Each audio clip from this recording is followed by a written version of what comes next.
everyone, welcome back to another video.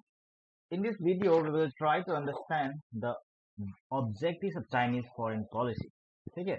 In the last video, I have explained the foundation of Chinese foreign policy during the Cold War period.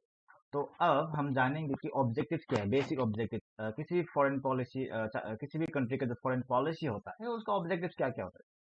तो China का जो foreign policy है उनका जो objective है वो over the time evolve होते आया है। ठीक है, कुछ स्पेसिफिक प्रायोरिटीज और अप्रोचेस आपका समय समय पे वेरी करेगा, है ना। लेकिन ऐसा कुछ कुछ ऑब्जेक्टिव्स है जो कंसिस्टेंटली चाइना का जो फॉरेन पॉलिसी है उसको गाइड करता आया है। ठीक है, तो क्या क्या है वो हम लोग एक एक करके देखेंगे। ठीक है, फर्स्ट क्या है, number one is safeguarding national security and territorial integrity. ये one of the primary objective है चाइनीज फॉरेन पॉलिसी का। इसका तहत वो क्या करता है, वो अपना नेशनल सिक्योरिटी को प्रोटेक्ट करके रखना चाहता है, अपना टेरिटोरियल इंटीग्रिटी को अपहोल्ड करके रखना चाहता है। ठीक है, तो इसमें क्या है, चाइना का बहुत सारा कंट्रीज का साथ में टेरिटोरियल डिस्प्यूट है। साउथ चाइना सी, ताइवान, इंडिया का साथ भी है और भी बहुत सारा, यूएसएसआर का साथ उस समय था, अभी रशिया का साथ।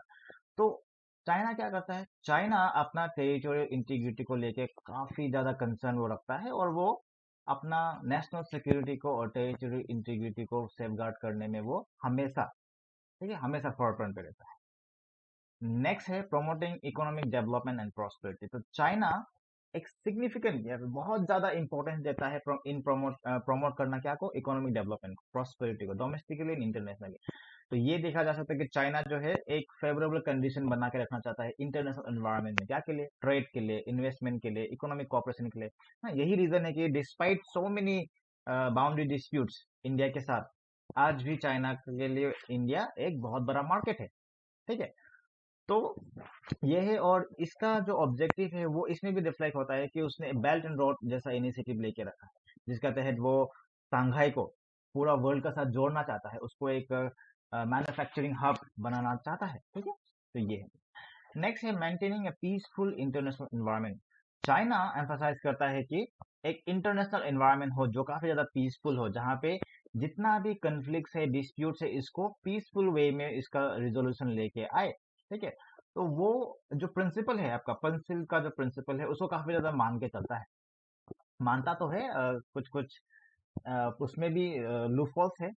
Principles of Chinese foreign policy हम अगले वीडियो में जरूर देखेंगे। ठीक है, तो उसके तहत वो क्या करता है, वो चाहता है कि उनका जो सॉवरेंटी है वो बचे रहे ना, किसी का इंटरनल मैटर में आपको इंटरफेरेंस नहीं करना है, हाँ, म्यूचुअल रेस्पेक्ट होना चाहिए इंटरनेशनल रिलेशन में। ये सारा चीज को लेके वो काफी सक्रिय रहता है। और चाइना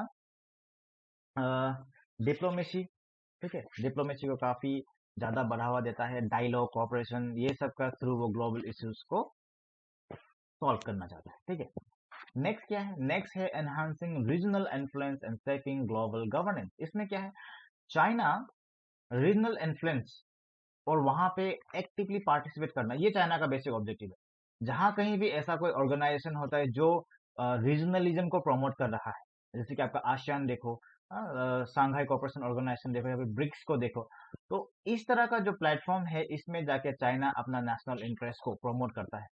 और वो क्या करता है, वो चाहता है कि वर्ल्ड में एक जो हेजेमनी वेस्टर्न पावर बना के रखा है उसको कहीं ना कहीं बैलेंस करना है, और वो ये सारा जो ऑर्गेनाइजेशन है उसका सहारा लेता है उसकी। ठीक है, फिर है आपका protecting Chinese citizens and overseas interest. इसमें क्या है, चाइना का काफी ज्यादा जो डायस्पोरा है, डायस्पोरा समझता है, डायस्पोरा डायस्पोरा होता है एक किसी भी कंट्री का जो सिटीजन है जब वो बाहर देश में जाके रह जाता है उसको हम लोग डायस्पोरा कहते हैं। ठीक है, तो चाइना का जो डायस्पोरा है वो बहुत ज्यादा है, क्योंकि वो ऑलमोस्ट वर्ल्ड का मोस्ट पॉपुलेटेड कंट्री है। अभी रिसेंटली इंडिया ने जरूर बीट किया है फिर भी, तो उनका जो पॉपुलेशन है वो काफी फैला हुआ है, हर जगह आपको चाइनीज मिलेगा। तो क्या हो रहा है, जो चाइनीज है, जो बाहर कंट्रीज में चाइनीज रहता है, फॉरेन कंट्रीज में रहता है, उनको काफी ज्यादा रेशियल डिस्क्रिमिनेशन हो गया ना, उनका फूड हैबिट को लेके, या फिर उनका चेहरा ना, उनका जो भी स्किन कलर है, या फिर जो भी उसका फेशियल स्ट्रक्चर है, उसको लेके काफी उनको डिस्क्रिमिनेशन जरूर देखने के लिए मिलता है। और कोविड के बाद तो वो और भी ज्यादा हुआ है। तो चाइना क्या करता है, चाइना ऐसा पॉलिसी, फॉरेन पॉलिसी ऐसा रखता है कि उनका जो डायस्पोरा है वो प्रोटेक्टेड रहे, उनका वेलबींग, वो उसको मेंटेन करना चाहता है। ठीक है, फिर आता है upholding sovereignty and challenging hegemony. China अपना सॉवरेंटी को लेकर काफी कंसर्न है और वो नहीं चाहता है कि इंटरनेशनल रिलेशन या फिर इंटरनेशनल पॉलिटिक्स को कोई एक कंट्री डोमिनेट करके रखे। तो वो हेजेमोनिक जो कंसेप्ट है उसको काफी ज्यादा वो अगेंस्ट करता है और वो मल्टीपोलर वर्ल्ड ऑर्डर को प्रमोट करना चाहता है। ठीक है, इसलिए चाइना एक्टिवली ऐसा पॉलिसीज लेके आता है। जब कभी भी इंटरनेशनल रिलेशन में कोई एक सुपर पावर बन के निकलने की कोशिश करता है तो चाइना उसको हमेशा अपोज करता है, क्योंकि चाइना यूएन का परमानेंट मेंबर है, वीटो है उसके पास, है ना। तो वो अपना वीटो पावर हमेशा यूज करता है, किसी भी हेजेमोनिक वर्ल्ड को वो बनने नहीं देना चाहता है। ठीक है, यूनिपोलर वर्ल्ड वो बनने देना नहीं चाहता है। फिर है reforming international financial system. China जो डोमिनेशन आपका है इंटरनेशनल मॉनेटरी फंड का हो गया, वर्ल्ड बैंक का जो डोमिनेशन है ना, उसको खत्म करना चाहता है। वो कहता है कि इसमें वेस्टर्न वर्ल्ड का डोमिनेशन नहीं होना चाहिए। ठीक है, एक तो दूसरा क्या है, increase representation and voice of emerging economics. जो भी इमर्जिंग इकोनॉमिक कंट्रीज है उनका वॉइस को सुना जाना चाहिए। ठीक है, रिप्रेजेंटेशन को इंक्रीज करना चाहिए, ये नहीं कि सारा का सारा जो वर्ल्ड का फाइनेंस है वो यूएस या फिर यूरोप ही कंट्रोल करके रखे, ऐसा नहीं होना चाहिए। वो ये मानता है। इसके लिए उसने एक अल्टरनेटिव बैंक भी बनाया है, आपने देखा होगा। बैंक आपका एशियन डेवलपमेंट बैंक भी बना के रखा है उसने। ठीक है, तो आप कमेंट में बताइए कि एशियन डेवलपमेंट बैंक का हेडक्वार्टर कहाँ पे। ठीक है?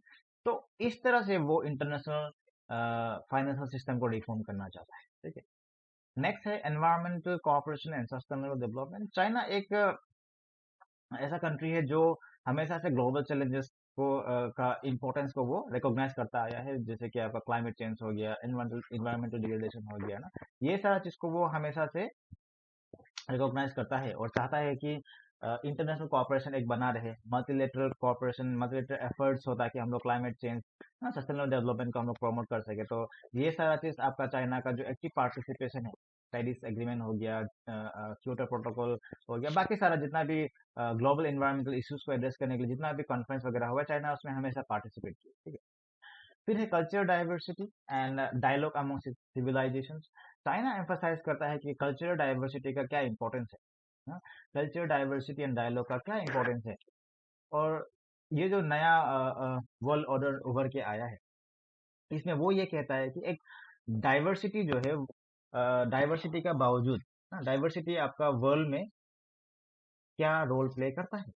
ठीक है, होमोजेनिटी नहीं, एक हेट्रोजेनस वर्ल्ड ऑर्डर को वो प्रमोट करता है, लेकिन उसमें भी एक हार्मोनियस इंक्लूसिव ग्लोबल ऑर्डर होना चाहिए, वो ऐसा बात करता है।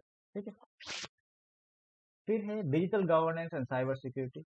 जैसे ही डिजिटल टेक्नोलॉजीज का एडवांसमेंट हुआ है, तभी से चाइना जो है वो बोल रहा है कि ग्लोबल कॉपरेशन होना चाहिए डिजिटल गवर्नेंस को लेके, साइबर सिक्योरिटी को लेके। वो कहता है कि इंटरनेशनल नॉर्म्स रेगुलेशंस बने, ताकि जितना साइबर स्पेस है उसको रेगुलेट करके रखा जाए। ठीक है, तो ये है, और चाइना इसके लिए एक्टिव रोल प्ले करता आया है। वो हमेशा से बात करता है कि डिजिटल इकोनॉमिक गवर्नेंस हो गया, डाटा प्राइवेसी हो गया, साइबर थ्रेट हो गया, इस सब के लिए एक ग्लोबल कॉपरेशन का जरूरत है। And last but not the least, global health corporation.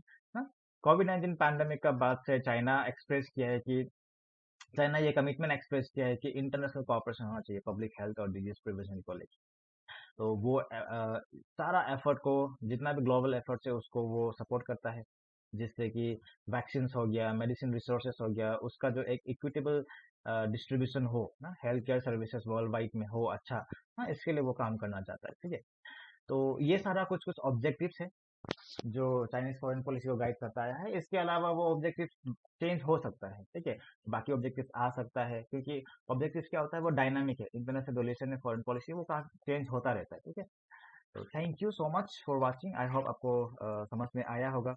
If you have any doubt you can write down in the comment, and yes, please like the video and do subscribe the channel. Thank you for